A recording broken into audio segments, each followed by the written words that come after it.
Hello, everyone. Welcome to our workshop today for the Teams and workflow combination that we have here in Nitro.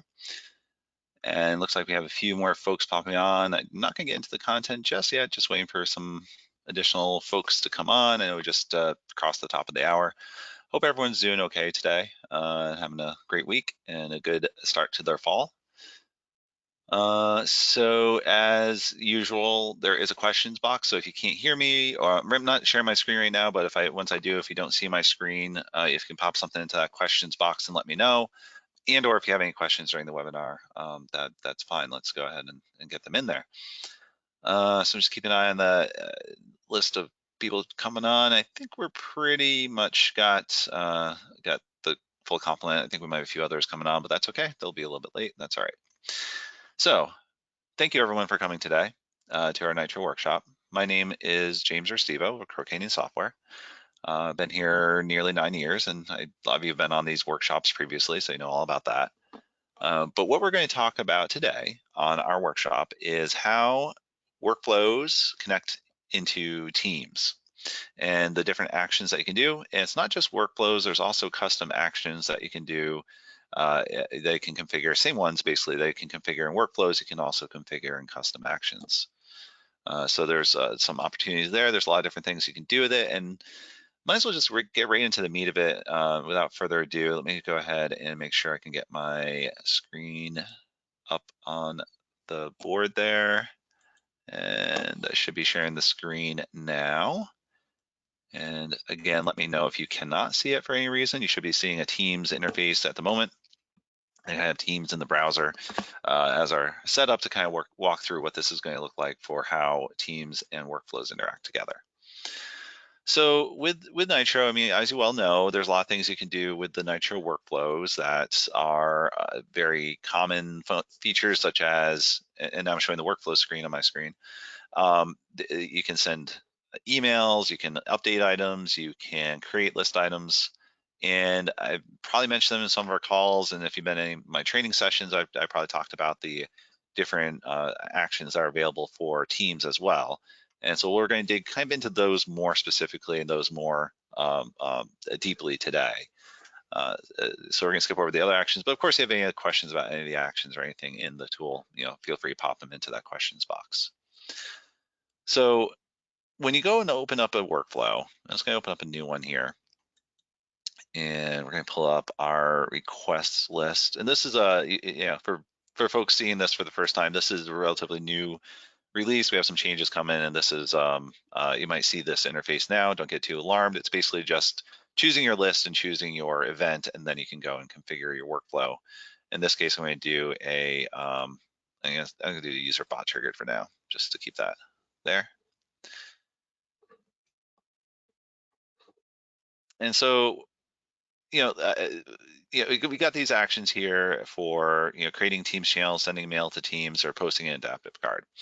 So just back up for a second. One of the reasons you might want to interact with Teams here is that that's where Microsoft is kind of pushing people to go as their front end for working with things. I've heard Teams referred to as basically a SharePoint with a purple wrapper around it, essentially, and that's kind of true in a lot of ways.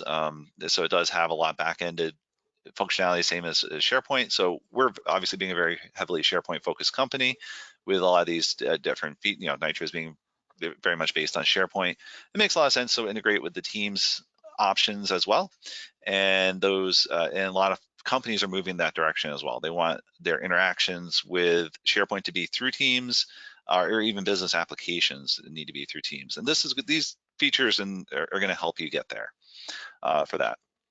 So there's a couple I want to show you. The Teams channel one is useful in some scenarios. The send mail to Teams channel is probably a little more useful in the sense that that's going to be more like a notification type of situation where you're sending a notification to a Teams channel, a channel being a group of people in a Teams channel that you can notify basically them all at the same time of something happening. So rather than sending to a distribution group or sending to a SharePoint group, you're going to be sending it to a channel.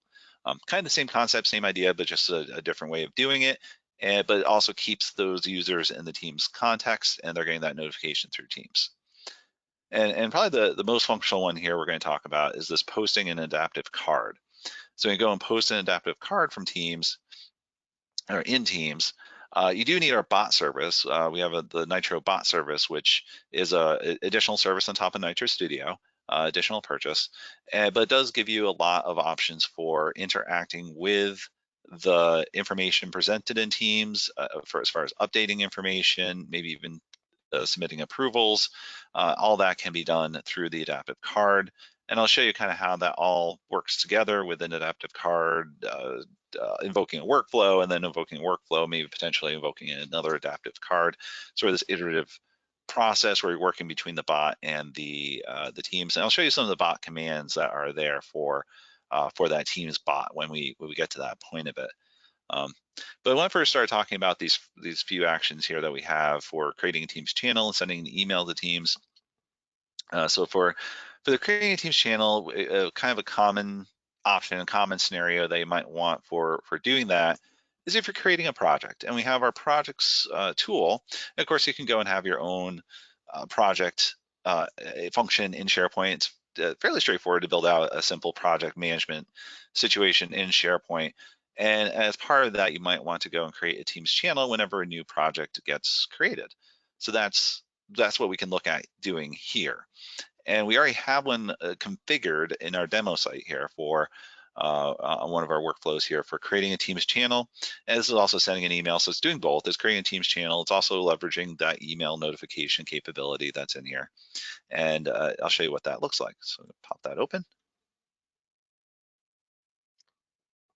and give us a moment to come up. And we're going to skip down to the actions. And you can see it's got a couple different actions here, sending an email, updating an item. But then the core one here that we're looking at is the creating of the Teams channel for that project. So when you create a channel, you're creating a channel within a team that already exists. So we don't have a way to create a team per se, but we do have a way to create a channel within a team that's already there. So if we go and open up this create channel interface, we're given an action name like you do all the others. And then we, down here in the create teams channel settings, this is where we're going to configure how to create that team or create that channel.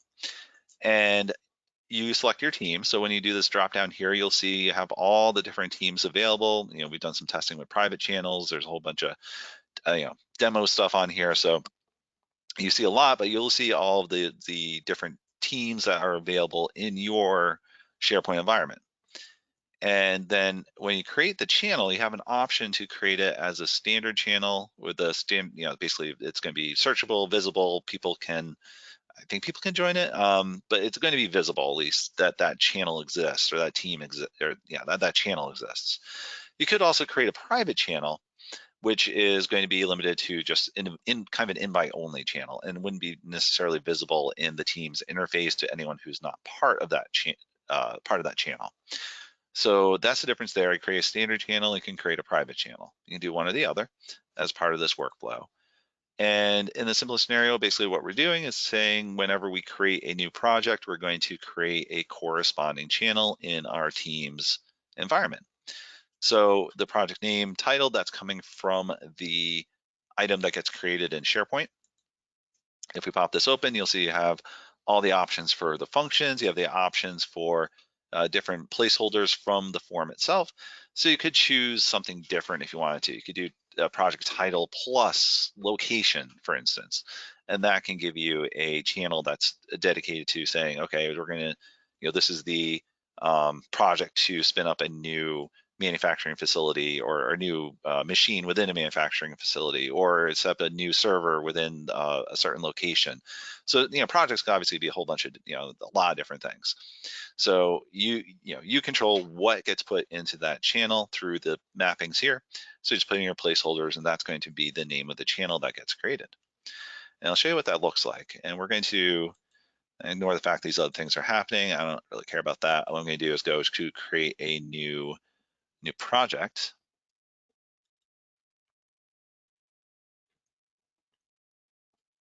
And let me get into the projects interface here. And I'll show you on the Teams interface over here. I was just jumping over to Teams. We have a projects channel we were just looking at in our Teams interface. We have that projects channel as part of our Teams structure. A project team, I should say. Project team within Teams. I feel like Microsoft always uses the word team and terminology quite a bit. So anyway, so we're going to create a new one here. And we're going to give it a title such as, this is going to be what the name of the channel will end up being. So we'll give it a title such as Demo for NITRO Workshop. The rest of the stuff is kind of material since it's just a demo, but we can go and select some things here. Budget, put a manager in there, give it a start date. I'll just put today as the start date, why not? And then that's basically all I'm going to do for this one. I'm just going to hit submit. Because really the key function here is that it's going to be creating that channel in Teams. So go and do this. It's going to run the action, presumably. Not sure what happened. I guess it's not showing it. It's kind of interesting. And then it should pop up here. Now it comes up as a hidden channel. There it is right there. Demo for NITRO Workshop. All right, so that just popped into my channel. I had 15 hidden. I can do another one just to show you. You can see it's not here. It's also in alpha order, so I can put something at the top and do like, AAA project. But you can get the point. It's creating that channel. And then, of course, the channels within the team are capturing the membership of that team and putting that in there originally. So, if you want to further manage that team and that channel, you would do that through the Teams interface.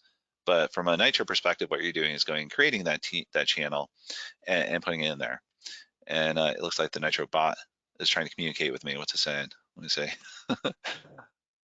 Oh, commands. Okay, interesting. All right.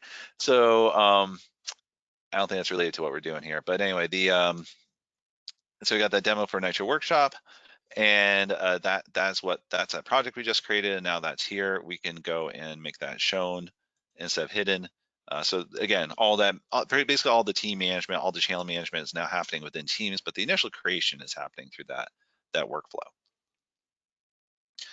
So once you get your channel created, there might be times when you want to communicate with that channel. So let's say you wanted to send a notification to your human resources channel, maybe the general channel when a new item gets created in a request list. So we're going to go and create a workflow to do that. So if we come over here to our NITRO workflow, let me cancel out of this and let's create a new one. All right, so I'm going to create a new one in this request management demo. We're going to create it under requests and do when item is created.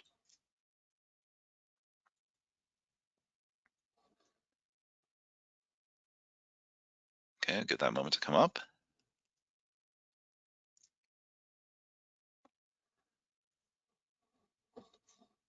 Take a little longer than I expected. That's okay. And okay, good. Now we got our workflow interface here where we can go and create it. So you can see it's going to add an item in this, anytime an item gets added to this request list, when an item is created, it's going to run this workflow. Send notification to general.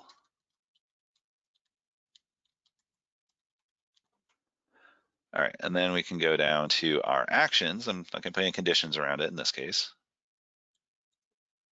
I'm going to very simply send an mail to Teams channel. Notify general channel. All right, and you'll see the options you have here are to select the channel. So we can go and directly select our channel from our dropdown here. So we want to go down to human resources and we want to select our channel as general. We can do that.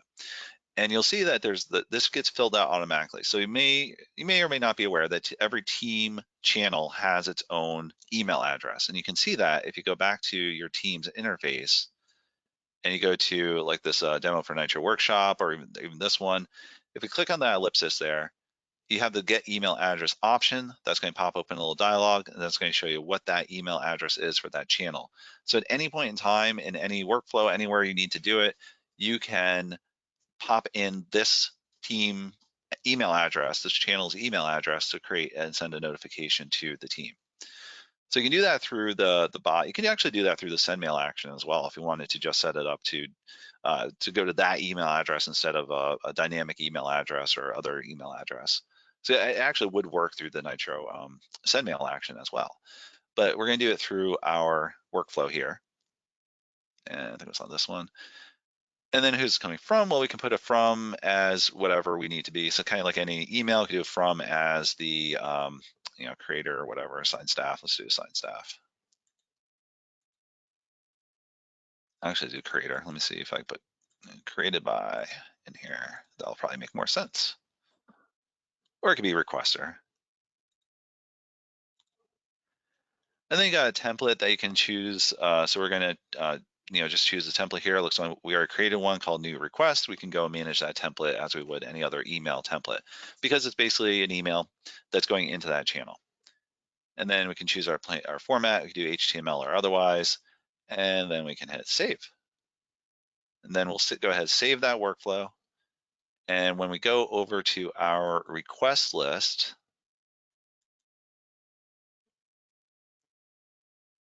we can create a new request. And so we're going to create it here under the general tab. And let's go over here, and that's going to do it from here.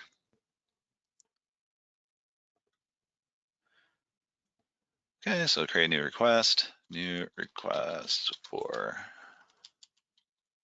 demo NITRO workshop. Just give it some name. And then, of course, what gets put into that template, into that channel is based on that template that we created on the action itself. Let's give it a couple of, okay. All right, that's bugging me. That's spelled wrong. Let me choose something else.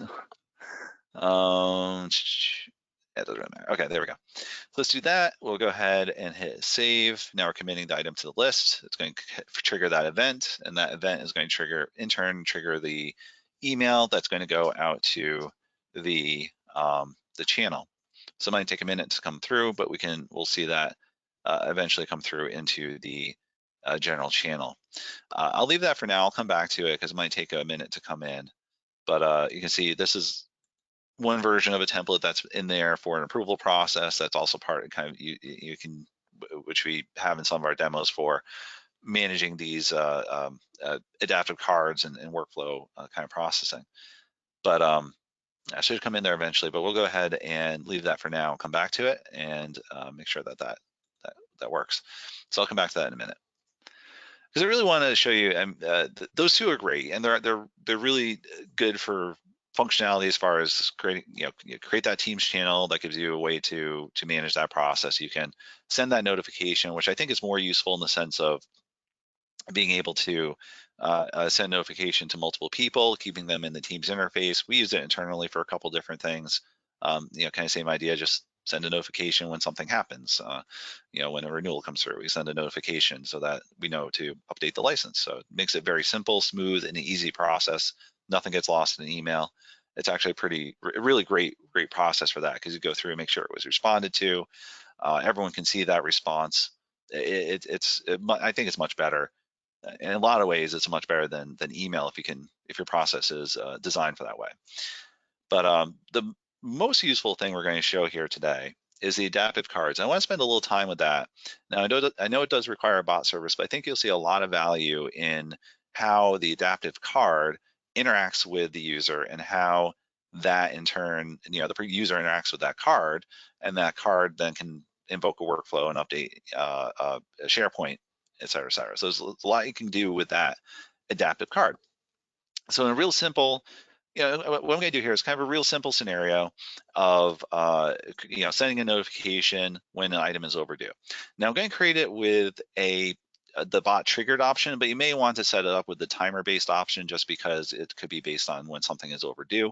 I'm going to do it bot triggered so I can trigger it from a custom action and just for the demo purposes here. So like I said, we're going to go ahead and do this on our request list over here. And we're going to do it based on bot triggered.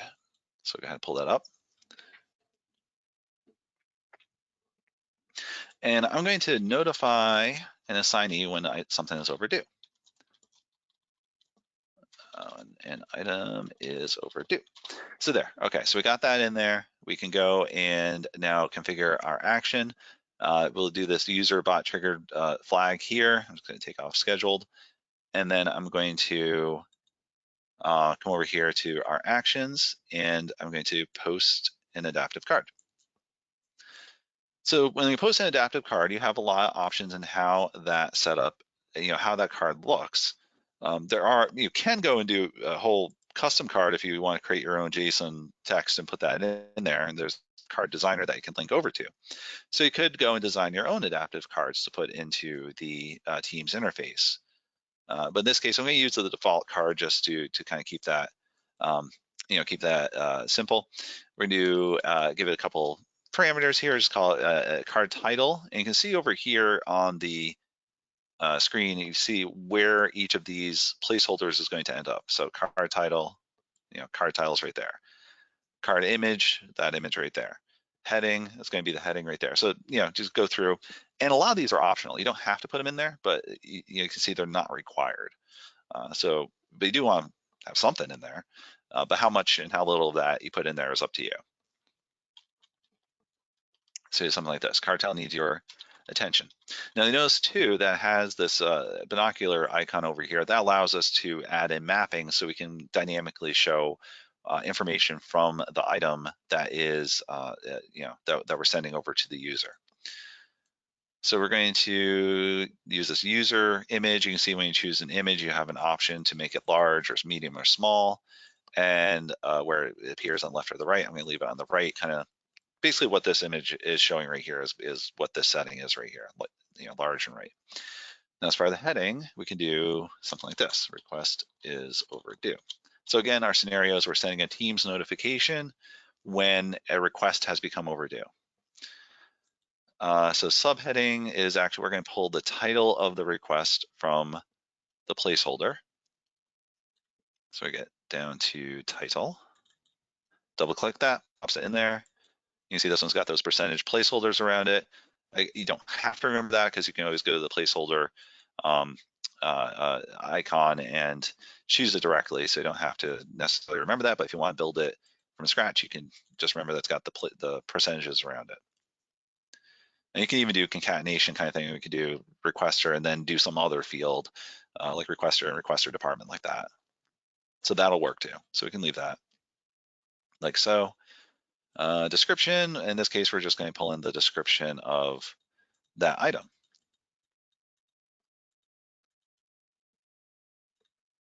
And where is it? Description, there it is. Okay. Update that.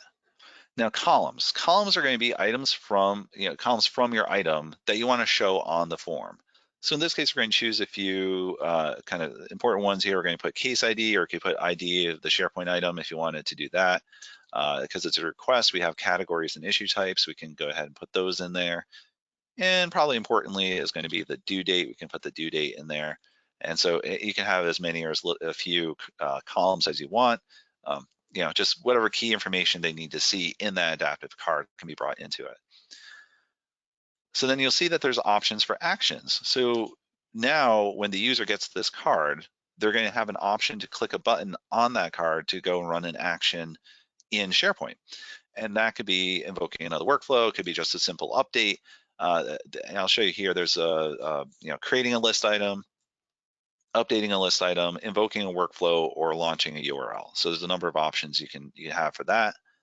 And we're going to go ahead and, in this case, we're just going to update the list item, and that list item is going to be the one we're working on. So we give it something like, update request, like that. And we'll give it a description. So this will appear once they hit that button. And I'll show you, I'm going to run through this so you'll see what it looks like. You'll see that this description appears on that card as well. So you do access and update your request. Save, so when you submit it, so you're kind of submitting that item and you're saving it. You could do save or submit. You can call it whatever you want, but probably those are the most two common ones. Then you can give it a success message like changes were saved. And that could be within the card itself, or it could be an additional Teams message. I'm going to keep it in the card for this case. And then you'll see further, you have the option to get, this is where the user is going to be, you're going to be deciding what fields that user should be able to update. So in this case, we're updating that request, and we've given them some information about it. We're going to go ahead and give them the option to update that request status. You'll see they have a user input option, so they can go and update that request and that information. We can also make it required that they have to fill something out for that. So that could be either required or not. In this case, because the item does have a request status, we're going to go ahead and have the default value be what it is right now. And we do that by going to request status like that. So what this is going to do, it's going to put whatever the request status is of this item we're pulling up is going to be shown in the card as the request status. So that kind of makes sense, right? And then we're going to also give the user an option to update the work log. So they can come in here and, again, user input, they're going to be able to put it in there. We can make it required, so they have to put something in there. And then we can leave default value blank so that there's nothing kind of prompting them to put anything in there. So we just go ahead and do that. We have that user input. Again, we could put as many columns in there as we want for the update. There's a lot you can do there. And then we're going to give them another action here. And this is basically just going to be to close out the request, right? So they're going to have the option to either update the request or directly just close it. So we do a close request and close the request. And we'll keep that the same, call it save, request close successfully. So do it like that. Again, we're going to update it in the card. And then we do our mappings. We do similar mappings like we did before. In this case, we're going to set request status to be closed. And in this case, we're not going to allow the user to change it because they're hitting that button. We've assumed they mean to close it. And we're not going to make it required because it's already got a value. So it doesn't need to be required for the user to fill it out. It's already there. And then we're going to also give them the option to update work log, kind of similar to the other one. In this case, we're going to make that required. Right, so I got the work log, it's going to be closed automatically. And then you notice on this one and all these other actions, you have the option to invoke a workflow. So this gives you a way to cascade things and keep things moving along in a process. So you do a update card action, and it's going to invoke another workflow to run something. So in like an approval process, you have the option to mark it as approved. It's going to set the task as approved or the item as approved, and it's going to then it's going to maybe invoke another workflow to check for the next level of approval status. So it can kind of cascade things in that way where you can do it. And I think I think Scott's going to be doing a webinar tomorrow on the bot side of things a little, and I think talk about the approval process a little more detail. So kind of get the other side of it with that whole process. We can, if you want to join up with that webinar, look at that recording after it's done tomorrow. But so you'll see you have the option to actually approve through this as well. But kind of in a simple scenario here, we've got this adaptive card action. We've put our values in there that we want to pop onto that card. We've decided what columns we want to show in that card. We've decided what actions that person can have the option to take when they see that card. And with all that, we're going to save it. Of course, you have to give it a name, right? Sure, let's give it a name. Post adaptive card. There we go. And save. All right, good. So of course we could do other stuff if we wanted to, but this is simple enough. We're going to leave it like that. And basically when this gets triggered, we're going to send this adaptive card. Now, again, like I mentioned early on, in your scenario, if you're doing this in the overdue status, you might want to use the based on date time column and run it when the item becomes overdue. For the demo purposes, I'm leaving it as bot triggered so I can create a custom action to invoke this. So remember my name here, notify an assignee, and I'll save that. So I'm going to come to my request list. I'm going to go into custom actions. And I have a custom action here already that I'd set up prior to this. I'm just going to update it to refer to that new workflow we just created. So basically just using the invoke workflow action, we're going to pull in that that new workflow, hit OK, and we're publishing that. All right, leave that as is. Now, ultimately, after all that, what we can do is come into our request. I'm going to run that custom action, which in this example might run in on a timer basis, but in this case, we're going to invoke it. We're going to run it, and we're going to get confirmation that it was run.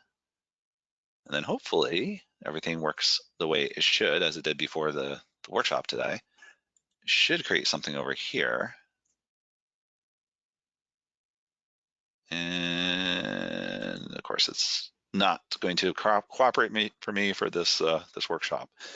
Okay, all right, we'll take a look at that.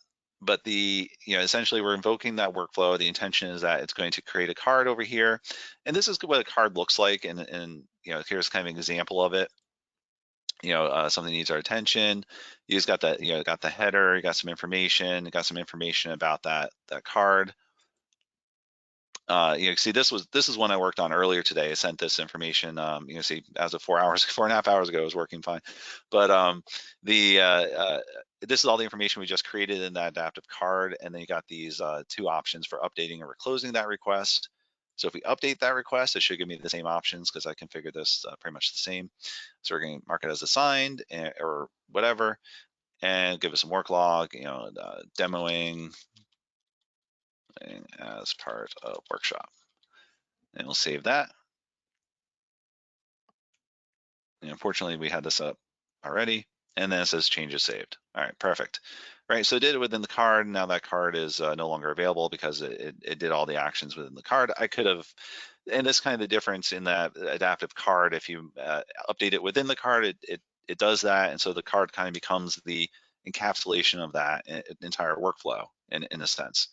Otherwise, it could create a new Teams message, and then you'd have that card to refer back to. Of course, you could, if you do that, someone could come in and hit those buttons again. But essentially, that's the way that works with the posting an adaptive card. Goes out to the NITRO Bot, and then that user can take some action on it. And what that action is, what you set up there for that adaptive card is entirely up to you. So there's a lot of flexibility with that.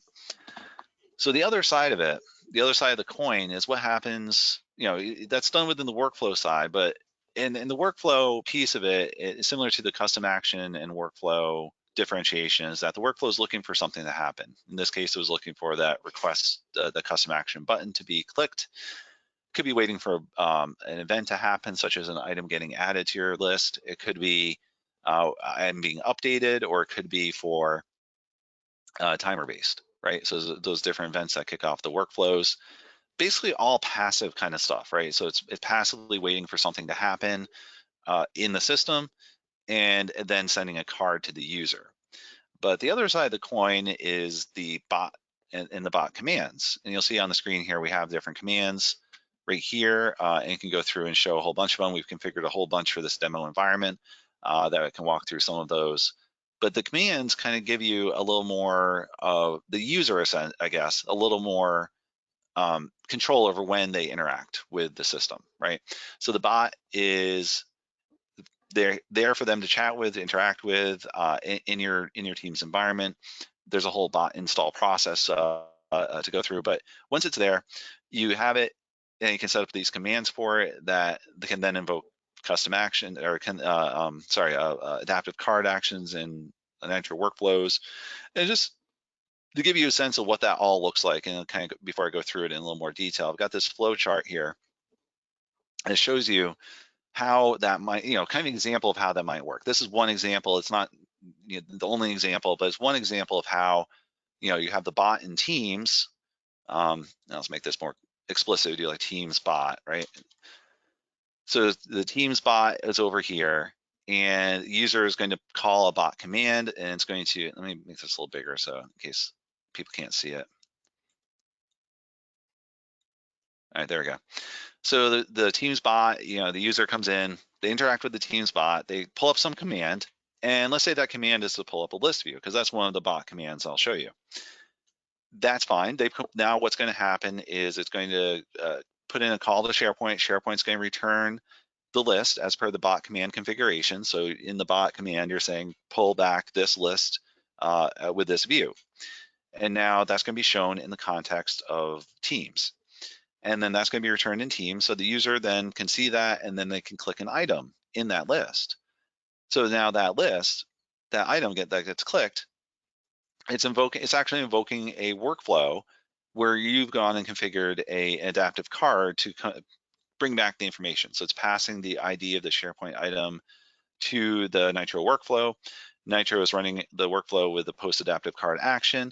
And then now that's going to bring it back and show it to the user over here in the Teams bot. And now, because those settings we just covered with those bot actions, you can have that user click a button on that bot card and do something else. So that, the scenario I just showed you, that's updating that request, either, maybe closing it out or updating the work log or whatnot.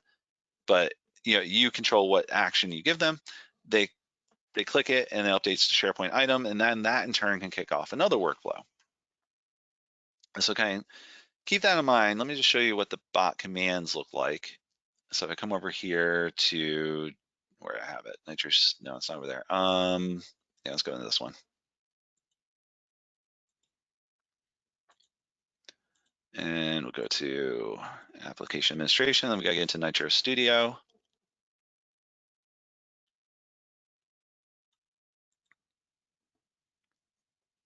And here, NITRO Studio.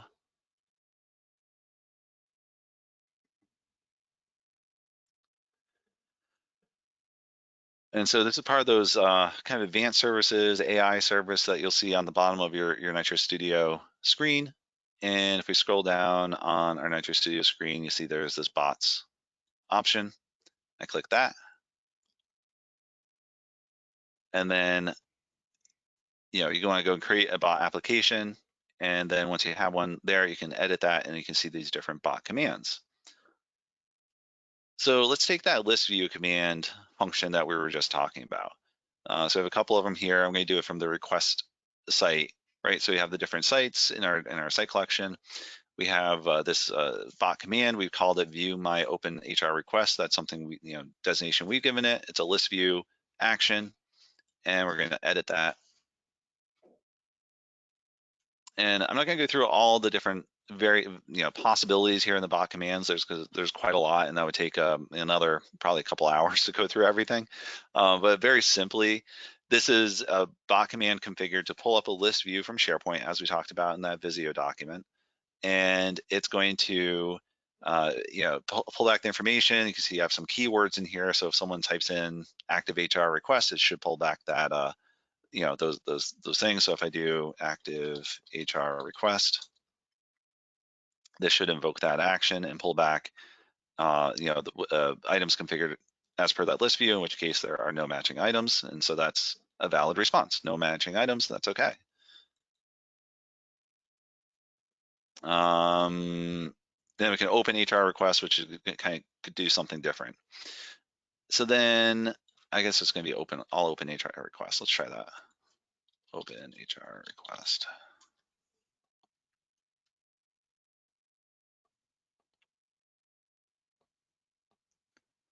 Oh, okay, well, whatever.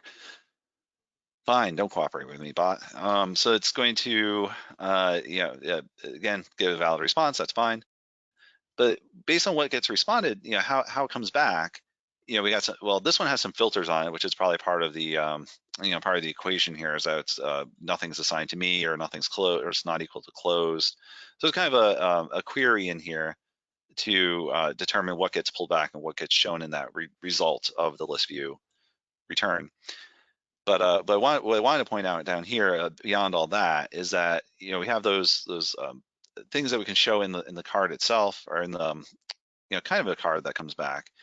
But then we can go and invoke a workflow, and you'll see that it is actually required, because otherwise, when we bring back the list view and someone clicks on it, nothing's going to happen.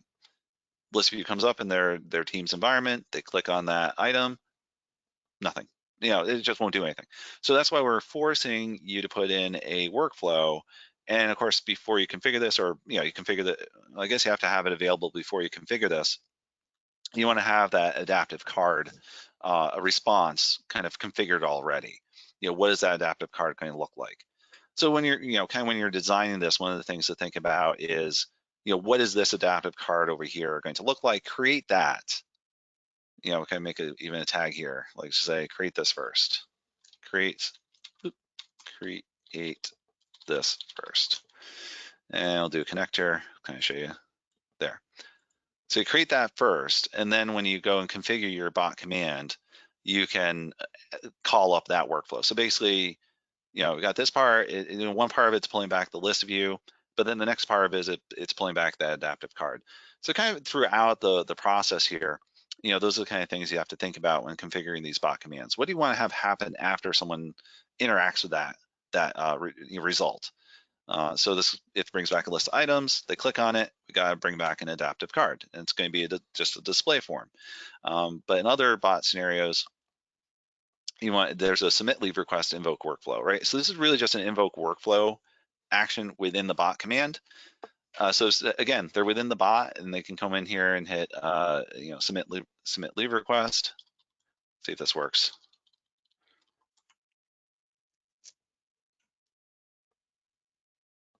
All right, so you type in submit leave request, and there you go. So now you've got a leave request form that pops up, and that's as per the invoked workflow that was part of that bot. So if I come back to my bot over here, you can see the workflow is new leave request adaptive card, which we've gone and configured in that adaptive card setup already, all that information. So everything that gets pulled back into that bot interface is coming from that card.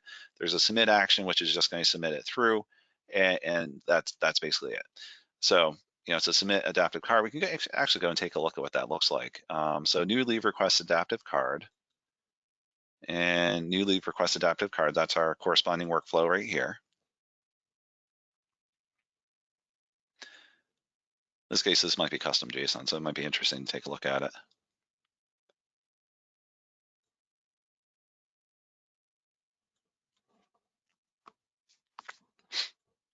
All right, let's load, come on. There we go, all right.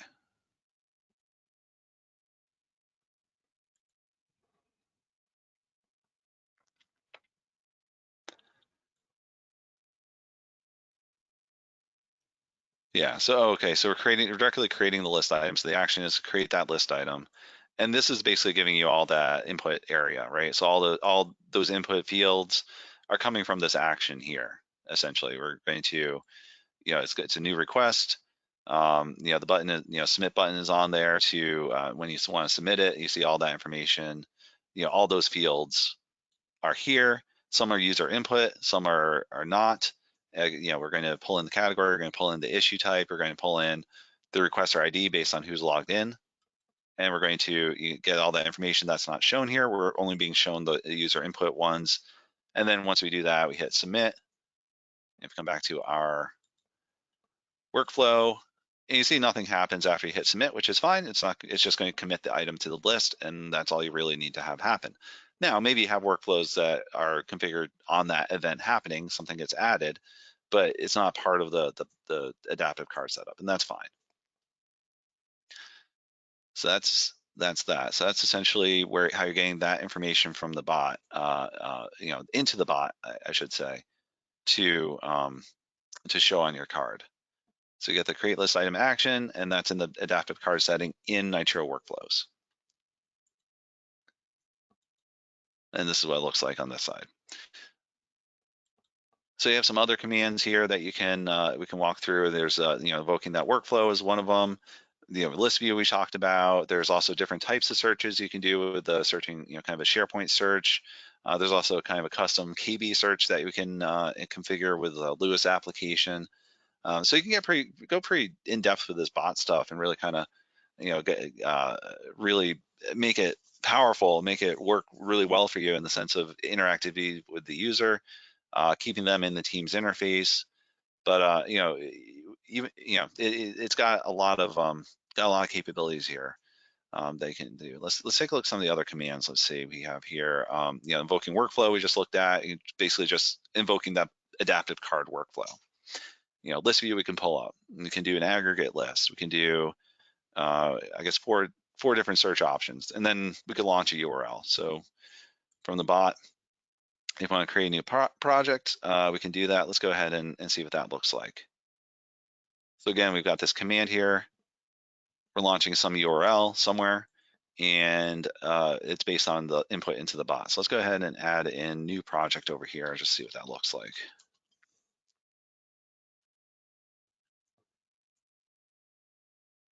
All right, so it gives you a create new project interface. Let's do that. And now that's going to open up that URL that we just were looking at. So it's bringing you to the new form. So we come back over to our bot command. You can see that that's where it's going. CCS new form. Yep, exactly. That's where it's going. It's opening up a new project form. That's really all it's doing. And the other cool thing about the bot too is that you don't have to remember all those different commands, right? I mean, you can see them, but there's once someone's in here, they can do search for a list of commands. And yeah, there we go, hit that. And it's going to pull back the commands separated by the different categories. There's different tags you can put on those commands to group them. We can only bring back a few at a time. So if you want to see more, you hit show more. So if we group them by, there's approval tagged commands, there's IT tagged commands, project management tagged commands. And then you can also control who sees these commands through the AD group option. So if you come back over to our bot commands over here,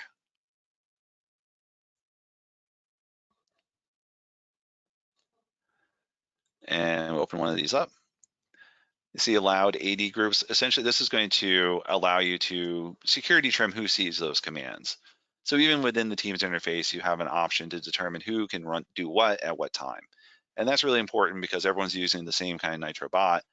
And when you configure these commands, everyone's going to see those commands unless you add in this kind of security trimming. So you want to make sure you add in that security trimming to ensure that only certain people see certain things.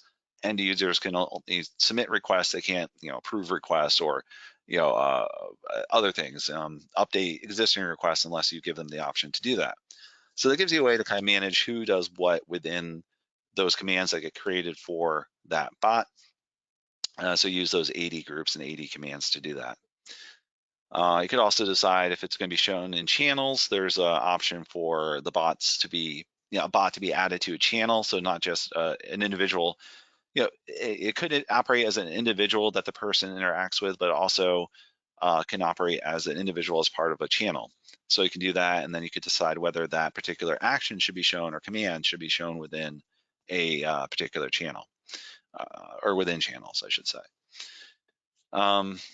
Yeah, so that's kind of it. So you got this kind of back and forth process going on here between what gets sent over to the bot, then what gets committed back into SharePoint. So you kind of do both sides of that coin, send something out to the bot, someone interacts with the bot, it sends it back into SharePoint, updates SharePoint. Maybe that triggers another workflow to post another adaptive card. So you can kind of lay all that out, and kind of once you get it figured out, you can diagram it out like this to help control, help you to understand where things are going, what are they doing, what's going where, or take this action, where does it go? So it's good to kind of visualize that stuff. But all those capabilities are here within the workflow and the bot options. And one final thing before we go, or before we look at questions, those actions that we talked about, those ones in the workflow, the create Teams channel, the sending an email to a Teams channel, the posting in an adaptive card, not only is it done through workflows, we do have all that stuff in custom actions as well. If you look at the different actions we have here, we have that sending a Teams message, creating a Teams channel, and posting an adaptive card. All three of those options are also in custom actions. So instead of doing it through, through workflows, you could do it this way. If you're using the bot service and you want to invoke a workflow to post an adaptive card, that will have to be a workflow. Otherwise, if you wanted to do it through here, I mean, in my example, what I did was I created this invoke workflow action, but I could have just as easily done the same thing with a post and adaptive card action in here. And it's going to have the same settings where I can notify the user if an item is overdue based on custom action, clicking a button, and it's got all the same settings and everything in here as well. So I just want to make that clear. That option is here in the custom action piece as well as the workflow piece to interact with teams, connect to teams, send emails to teams, send messages to teams, create teams channels. All that option is there in both options. All right, very good. Any questions in the questions box? Let's take a look. I don't see any. Okay, There's a that's lot all of right. information there to cover. Yeah, It takes a while for people to get used to this, possibilities of using teams and bots. yeah, absolutely. Yeah, hopefully not too much of a fire hose, but I really just kind of want to show you the possibilities of what's there. And now, we can get into the individual configurations and we can get into one-on-one training services if you want to learn how to do this stuff in detail. That's really what those training services are all about. This is really intended to show you the art of what's possible with teams and workflows and integration and keeping people kind of in that team's interface without having to take them out of it too many times or disrupting their workflow too much by giving them the option to take actions from within the team's interface itself. So that's really what that's all about. But yeah, if you want to dig into any of this in more detail, look, we covered probably another 3 hours of material we could cover with all these bot commands and all these different things.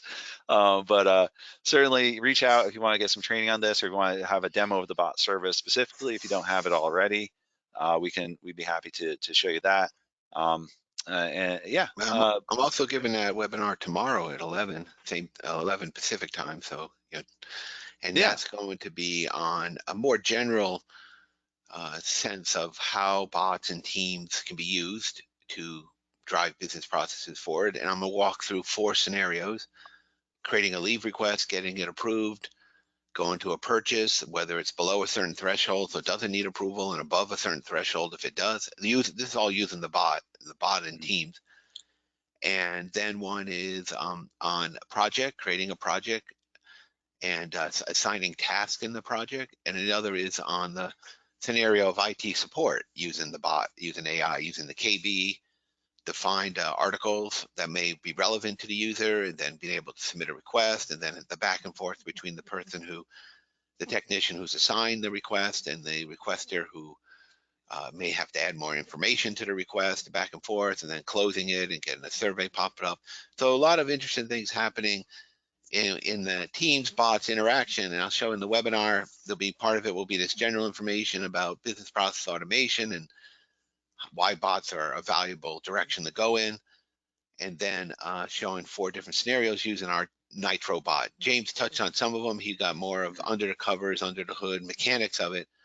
I'll be more at the functional level. And of course, it uses everything James is talking about: the adaptive cards, the messages, the create channel, the way the workflows interact, and the bot commands and all that. But more, I'm going to be showing more how these scenarios play out, where you have 2 people, manager and a requester, and they're both in teams on some kind of device, handheld or whatever. They don't have to be in SharePoint at all. And one person makes a request for a vacation, and the manager gets a notice in his team or her team, and then is able to respond, approve, or whatever. It all happens inside the Teams interface, even though the information itself is kept in the SharePoint backend application. It can be accessed from that and used in the normal ways in SharePoint. It just puts a Teams layer on it as the user, what they call it now, James, the employee experience. Microsoft yeah, calls it the employee experience. yes, it's all about the employee experience. Yeah, something like that. So they're always changing their terminology, but it's just given a broader way. And like you were saying, James, it's another way to notify people too. If you're using channels, we always had email. I'm gonna post a blog about that. Email as the workhorse of business process automation. It still really is the workhorse. And there's so many ways we can use email. I'll put a blog, I have it almost done, put it up pretty soon, about how email is really very useful. But in other ways, we also added SMS texting about 6 months or a year ago. Yeah, not that long ago. People can be informed on that. And now Mhm. the notifications in Teams. So any which way you want, you can be notified that something's going on or overdue or been assigned or needs updating or whatever, right, James? So, Yeah, you get alert on your phone, you get alert in your email, you get alert in Teams. You cover all three bases, all those bases if you want. see, we could email somebody, your neighbor, to go over and knock on your door, right? Yeah, there you go. No, we haven't That's got it. that point yet. We won't go there. Anyway, No. yeah. But Anyways, yeah. So any way that you're using, yeah, and a lot of it, that could be depending on the organizational culture too, like of how course. yeah, which way is the most effective way of notifying people. Email, like he says, is kind of the main way people. It's hard to get away from. I think we've been trying to get away from email for what 12 years now, and it's just never going to happen. I don't think. Yeah, but yeah, SMS testing and Teams interface definitely has a compelling story. So all Yeah, those and like options you are said, there. it's where they're Yeah. going. It's where they're going. Yep. Microsoft and pushing it. Whatever. Anyway, sorry. Go ahead. No, that's okay. No, that's about it. So I think that's good. So we're going to talk a little bit, like Scott said, we're going to talk a little bit more about that tomorrow on another webinar. We got some other workshops coming up. It looks like we're going to talk a little more detail about the bot itself, kind of a quick overview, quick and dirty overview of it today. We're going to spend a little more time with it in a couple weeks, and then got a few other things coming up. We're talking about web services, a little more complex stuff, stuff like that. So got some interesting content coming up, and yeah, should be a pretty busy fall for new stuff, new material. Got a couple big things coming out. We got you've seen the custom actions designer. Well, we're gonna have that workflow designer coming out pretty soon too. So keep an eye Yeah, if out for anyone's that later. using using the custom action designer, it'd be great to get some feedback if they like it or think it's. I actually think it's pretty cool, but of course, it's always can be made better with different ways. But I think it's a pretty cool little tool there. Absolutely. Yeah. Yeah, absolutely. So good. All right. Well, thanks everyone for joining. Appreciate it. And we'll catch Thank you you. on the next workshop. All right. Thanks everyone. Bye bye.